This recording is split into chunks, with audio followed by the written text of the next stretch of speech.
मेरे प्यारे देशवासियों, पंडित जी का दवाखाना सुखी जीवन के माध्यम से अंधविश्वास को मिटाने की जो मुहिम मैंने शुरू की है, उसमें आप भी निःशुल्क जुड़े।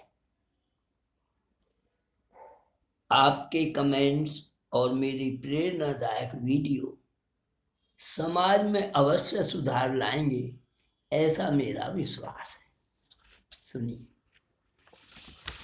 हरि ओम नमः शिवाय। आज हम YouTube पर बात इतनी सी भाग 3 सुनेंगे। पार्क में कुछ मन चले एक लड़की को परेशान कर रहे थे, पर पार्क में जो भी लोग थे सब कुछ सुनते हुए देखते हुए भी उन गुंडों के विरोध में कुछ भी नहीं बोल रहे थे। आप जानते हैं आजकल गुंडे पर चाकू छुरा रखते हैं, पिस्तौल रखते हैं, सब डरते हैं मैं मारा जाऊंगा, मेरे परिवार का क्या होगा। रोज छेड़ा छेड़ी होती है, रोज सामान छिनता, लेकिन कोई सहायता नहीं करता। लाश पड़ी हुई चिल्लाती रहती है मुझे उठाओ, कोई नहीं सुनता। और उसका कारण है हमारे अंदर इस बात का भय, क्योंकि हम पर तो कोई हथियार नहीं होता। वो तो छुरा एकदम मार देते हैं, उन्हें आदत है या उन्हें सिखाया गया है या ऐसे परिवार से हैं कि जो ऐसा काम करते रहे, तो कोई नहीं बोलता। लड़की इधर उधर भाग रही थी उनसे बचने के लिए, और बचाओ बचाओ भी चिल्ला रही थी कि मेरी रक्षा करो, मुझे बचा लो। तभी पार्क के बाहर से एक नौजवान आया। पहले तो उसने गुंडों को रोकने की कोशिश की, पर नाकाम रहा, क्योंकि वो 2-3 थे, वो इकला नौजवान था। 3 आदमियों के सामने एक बेचारा क्या करे। उसने बुद्धि का प्रयोग किया, गुंडों को छोड़कर पार्क के बाहर चला गया और 112 नंबर को कॉल करके फिर पार्क में उन लड़की को बचाने के लिए गुंडों से भिड़ गया। समझदारी तो इसी में उसने की कि पुलिस को तो खबर करें, क्योंकि पार्क का तो कोई आदमी उसकी मदद को आ नहीं रहा था, न लड़की की मदद कर रहा था, न उनकी। सब डर रहे थे गुंडों से। कपड़े फटे, सिर फटा, खून खच्चर भी हुआ। वो एक मारता, वो 3 मारते। लड़की को छोड़ तीनों गुंडे इस नौजवान को मारने के लगे। पार्क में जो लोग थे तरह तरह की बातें तो बना रहे थे, पर कोई एक उस लड़की का या उस नौजवान का कोई मदद हो जाए ऐसा कुछ नहीं कर रहे थे, बस आपस में ही बात कर रहे थे। 112 नंबर को फोन करने से पुलिस तो आई और तीनों गुंडों और उस नौजवान को पास के थाने में सौंप कर चली गई। उसका ये काम है, कहीं कोई ऐसा झगड़ा उन लोगों को पकड़े जो वहाँ जिस थाने में आते हैं वहाँ छोड़ते, क्योंकि उनका फैसला करना या उन पर केस बनाना थाने का काम है, 112 नंबर का काम नहीं है। वो तो सेफ्टी के लिए है कि अगर कोई छोटी मोटी बात है तो वहीं निपटा दे, लेकिन वो छोटी मोटी बात नहीं थी। खून निकल आया था, मारपीट हो रही थी। लगभग 4 घंटे बाद एक इंस्पेक्टर आया। थाने में एक काम तो है नहीं, गुंडे तो बहुत ही ज़्यादा हैं, सिपाही थोड़े होते हैं। तो बेचारा जब और काम से फारिग हुआ तो उसे पता लगा एक केस और आ गया, तो वहाँ आया और पूछा तुम्हारा झगड़ा क्या है, क्योंकि खून निकल आया था। नौजवान ने सारा माजरा सुनाया और चुप होकर नौजवान ने सारा माजरा सुना और चुप होकर कमरे में चला गया। जो पुलिस वाला आया था उसने पूछा भी क्या झगड़ा है, तो नौजवान ने सारा माजरा उसे सुनाया और वो इंस्पेक्टर चुप होकर कमरे में चला गया बात सुनकर। आधे घंटे बाद उस नौजवान को कमरे में बुलाया और प्यार से बोला, आपने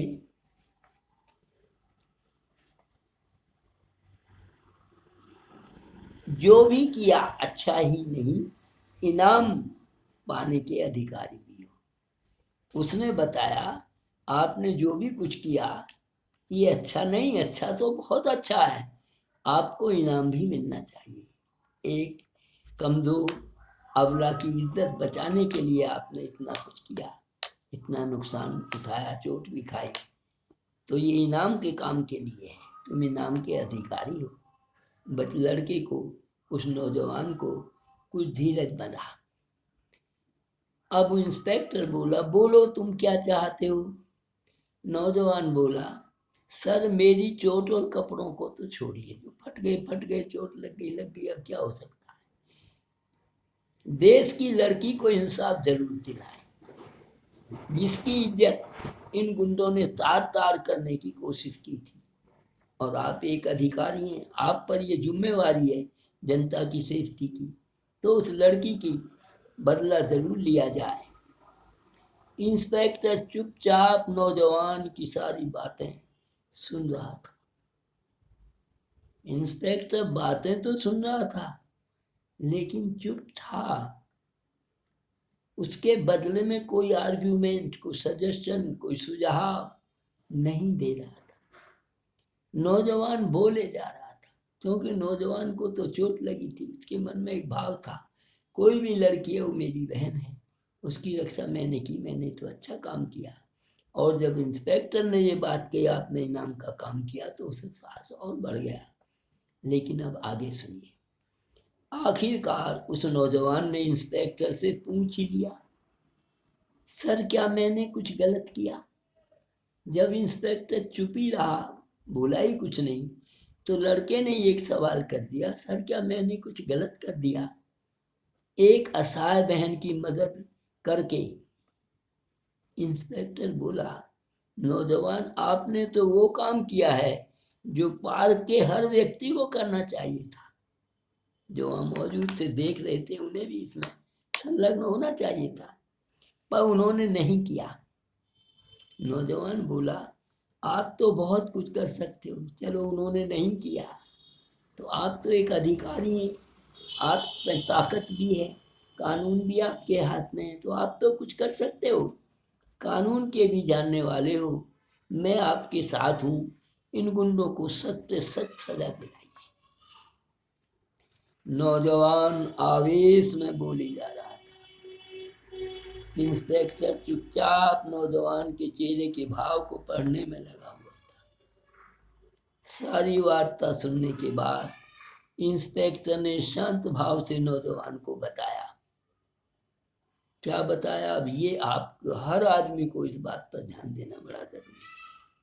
जो मेरा एक वीडियो है जिसमें जो विशेष बात है जो हर आदमी से ताल्लुक रखती है, हर बहन बेटी से ताल्लुक रखती है, हर बसर से ताल्लुक रखती है, वो ये है। बताया पुलिस, वकील और जज।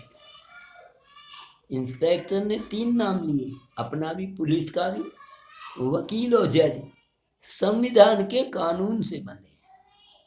उसने नौजवान को ये बात बताई, हम 3 जो प्राणी हैं जिन पर आपको गर्व है, हमारी ड्यूटी है बचाना, हमारी ड्यूटी है आपने जो किया उसमें हेल्प करें, लेकिन हम तीनों आदमी, पुलिस, वकील और जज, संविधान के नियमों से बंधे हुए हैं। और कानून ये कहता है मुद्दा, यानी जिससे झगड़ा हुआ वो लड़की कहाँ है, रिपोर्ट लिखाएगी क्या। इंस्पेक्टर ने ये बात बताई, मैं कानून से बना हूं, केस बनाने के लिए मुझे मुद्दा तो चाहिए, किसकी इज्जत लुट रही थी, वो लड़की रिपोर्ट लिखाएगी क्या। मुकदमे की तारीखों पर लड़की के माता पिता लड़की को मुकदमा लड़ने की आज्ञा देंगे। ये कितनी जरूरी बात है हर परिवार के लिए, हर इंसान के लिए। भारत देश की यही विडंबना है। इंस्पेक्टर बोला भारत में यही दिक्कत है, 80% हादसे घर की इज्जत का हवाला देकर पुलिस या थाने तक आ ही नहीं पाते, यहाँ तक आते ही नहीं, या तो चुपचाप घर बैठ जाते हैं लड़की का मामला है, सब डरते हैं कहाँ थाने में मारी मारी फिरेगी, पता नहीं क्या कुछ पूछे, या समाज में ही फैसला कर लेते हैं। इंस्पेक्टर नौजवान से बोला, लड़कों को लाइए, दूसरे वो और उसके परिवार वाले थाने में भेज देंगे क्या लड़की को। इंस्पेक्टर ने कानूनी प्रक्रिया के बारे में उसे बताया, जो हम सबको जानना बड़ा जरूरी है। जरा सोचो, बात केवल इतनी सी है, समझने की कोशिश करो, वरना आप आपस में राजीनामा करके माफी मांगकर घर जाकर इलाज करा। उसने कहा, जब मुद्दा ही नहीं है तो मैं केस क्या बनाऊं, मुद्दा तो हो।